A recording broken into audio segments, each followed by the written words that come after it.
In September 1919, a former amateur artist and army veteran named Adolf Hitler joined the ranks of the German Workers' Party, later known as the Nazis.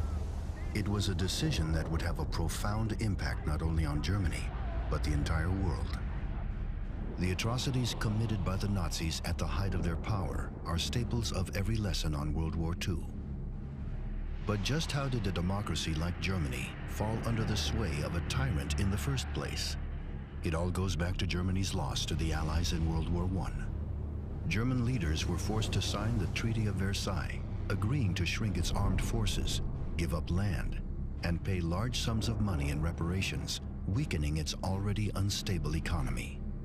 Many Germans felt humiliated and betrayed by their leadership, and there was growing fear that their nation would be stuck in poverty and decline.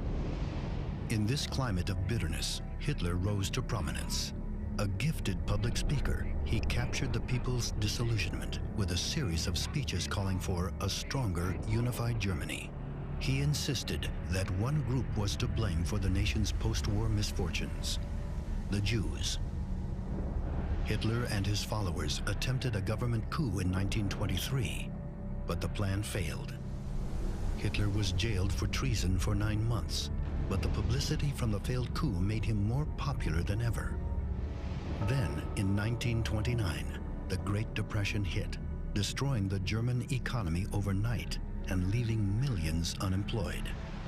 Hitler saw the ensuing chaos as his opportunity to seize power. He loudly criticized the ruling government and promised to return Germany to greatness.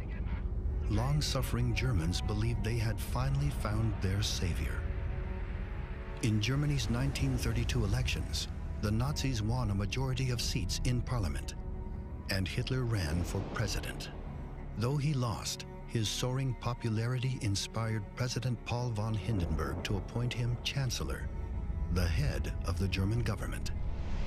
As chancellor, Hitler wasted no time tightening his grip on every aspect of German life. He tripled the size of the military, violating the Treaty of Versailles. Under Hitler's orders, rival parties were banned, while paramilitary groups cracked down on protests and executed political opponents. Anti-Semitic laws prohibited Jews from working, voting, and occupying public spaces. A propaganda department produced art, films, and books praising Hitler and embracing his vision of a better Germany. After the death of President von Hindenburg in 1934, Hitler declared himself Führer, an absolute dictator. With Germany under his total control, Hitler would shift his focus to global domination, setting the stage for World War II. There's not sufficient evidence that Hitler died in the bunker on April 30th, 1945. Could Adolf Hitler have gotten out of Berlin, and how did he do it? How did he enter Argentina? We're going to look at who could facilitate hiding Hitler.